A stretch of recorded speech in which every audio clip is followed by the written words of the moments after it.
बच्चों, अब ये एक प्रमेय है जो बहुत इम्पॉर्टेंट है। ट्रांसपोज मैट्रिक्स पर आधारित है। ये अक्सर परीक्षाओं में इसे पूछा जाता है। प्रश्न कह रहा है कि अगर ए तथा बी दो आव्यूह हों तब सिद्ध कीजिए कि ए बी का डैश बराबर बी डैश गुणे में ए डैश।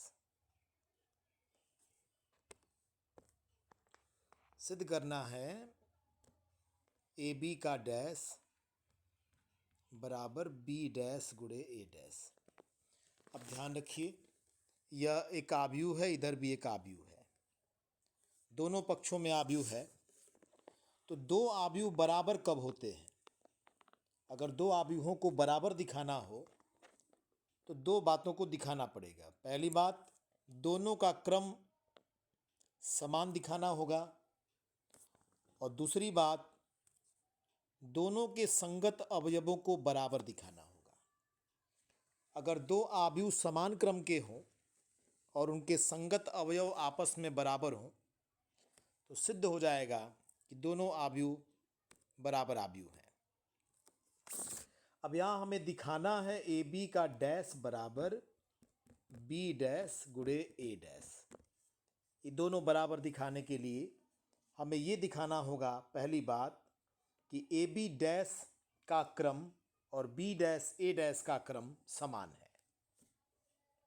दूसरी बात दिखाना है कि ए बी डैश का संगत अवयव बी डैश और ए डैश के संगत अवयव के बराबर है। तो सिद्ध हो जाएगा इतना बराबर इतना।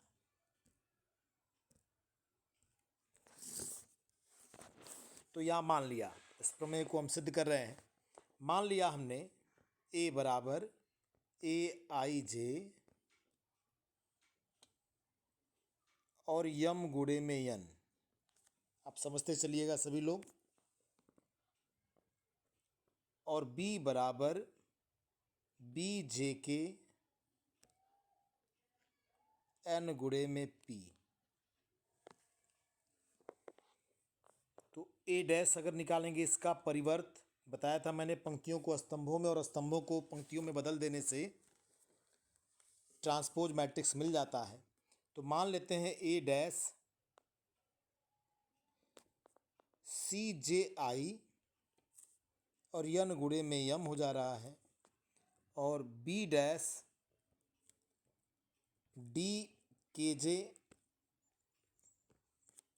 और पी गुणे में यन, जहाँ सी जे आई ए आई जे के बराबर है और डी के जे बी जे के बराबर है। यहाँ हमने किया है, ध्यान रखिएगा। माना ए बराबर इतना, ए बराबर ए आई जे एम गुणे में एन क्रम का, तथा बी बराबर बी जे के एन गुणे पी क्रम का।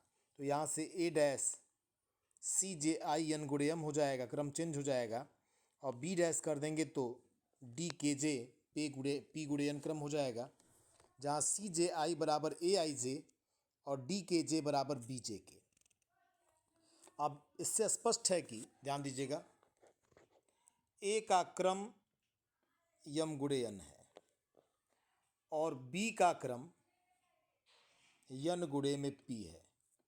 तो ए का स्तंभ और बी की पंक्ति बराबर है, तो जब ए और बी का गुणा करेंगे तो इसका क्रम यम गुणे में पी आ जाएगा। ध्यान रखिए। तो जब ए बी का डैश करेंगे तो क्रम चेंज हो जाएगा, तो हो जाएगा क्रम पी गुणे में यम। इसको दिमाग में नोट कर लीजिए। ए बी डैश का क्रम पी गुणे में यम हो गया। आगे बी डैश का क्रम दिया हुआ है पी गुणे एन, और ए डैश का क्रम दिया है यन गुणे में यम, इसका स्तंभ इसकी पंक्ति बराबर है तो गुणनफल संभव है। तो बी डैश गुणे ए डैश जब निकालेंगे तो इसका क्रम हो जाएगा पी गुणे में यम। अभी ध्यान दीजिए, ए बी डैश का क्रम भी पी गुणे यम है और बी डैश ए डैश का क्रम भी पी गुणे यम है, तो दोनों आव्यूह का क्रम समान हो गया। एक बात तो सिद्ध हो गई, दोनों आव्यूह समान क्रम के हैं। अब सिद्ध कर दें कि दोनों का संगत अवयव आपस में बराबर है। तो यहां देखिए, माना ए बी डैश का के आईवां तत्व, तो जो ए बी डैश का के आईवां होगा वो ए बी का आई केवां हो जाएगा। तो ए बी आव्यूह का आई केवां तत्व, और आई केवां तत्व निकलेगा कैसे? ए और बी का जब गुणा करेंगे तो ध्यान रखिए, जब ए बी का गुणा करते हैं तो ए में पंक्ति लेते हैं, इसकी पंक्ति इसका स्तंभ, और संगत एलिमेंटों को गुणा करके जोड़ते हैं। तो योग को यहां दिखा देंगे हम समेशन से, सिग्मा से। तो उसी को सिग्मा कर दिया हमने ए आई जे गुणे बी जे के, जहां जे का मान 1 से लेके n तक है। अब ए आई जे को यहाँ से हमने लिखा है सी जे आई, तो सी जे आई कर दो, और बी जे के को यहाँ से डी के जे कर दिया जाएगा।